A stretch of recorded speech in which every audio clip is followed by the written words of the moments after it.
कल्याण ग्रामीणमधील वसार गावात अत्यंत हृदयद्रावक घटना घडली असून केडीएमसीच्या कंत्राटी कचरा वाहतूक गाडीखाली चिरडल्याने 2 वर्षीय शिवम राठोड या चिमुकल्याचा दुर्दैवी मृत्यू झालाय। या घटनेमुळे संपूर्ण परिसरात शोककळा पसरली असून ग्रामस्थांमध्ये संतापाचं वातावरण निर्माण झालंय। मिळालेल्या माहितीनुसार कल्याण डोंबिवली महानगरपालिकेचा कचरा उचलण्याचा ठेका एका खासगी कंपनीला देण्यात आलाय। संबंधित कंपनीची कचरा वाहतूक गाडी वसारगाव परिसरातून जात असताना हा भीषण अपघात झालाय।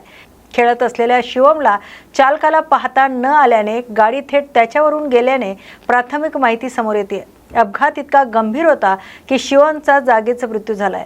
घटनेनंतर परिसरात एकच आक्रोश पसरला आणि स्थानिक नागरिकांनी तात्काळ घटनास्थळी धाव घेतली।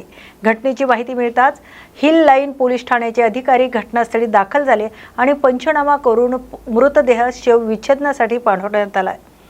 दरम्यान या घटनेनंतर ग्रामस्थांनी कंत्राटी कंपनीच्या निष्काळजीपणावर संताप व्यक्त करत दोषींवर कठोर कारवाईची मागणी केली। तसेच निवासी भागात येणाऱ्या जड वाहनांवर नियंत्रण ठेवण्याची मागणी नागरिकांकडून करण्यात येते। हम लोग उधर काम पे जाने के लिए तैयार हो रहा था। मैं नहाने के लिए गया था। बच्चा बाहर उधर खेल रहा था आंगन में खेल रहा था तो वो कचरा गाड़ी वाला आया। मेरा आदमी बोल रहा है कचरा लड़का है वो आके गाड़ी पे लड़का पे डाल दिया। गाड़ी पूरा सब सर फूट गया मेरे लड़का का।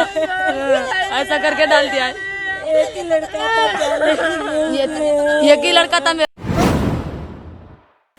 कल्याण रेल्वे स्थानकात रेल्वे सुरक्षा दल अर्थात आरपीएफच्या जवानावर हल्ला झाल्याची धक्कादायक घटना समोर आली आहे। दादर गोरखपूर एक्सप्रेसमध्ये एका प्रवाशाला काही जण मारहाण करत असल्याची माहिती आरपीएफ जवान नरेंद्र यादव यांना मिळाली होती। यानंतर नरेंद्र यादव यांनी तात्काळ संबंधित डब्यात जाऊन परिस्थिती नियंत्रणात आणण्याचा प्रयत्न केला।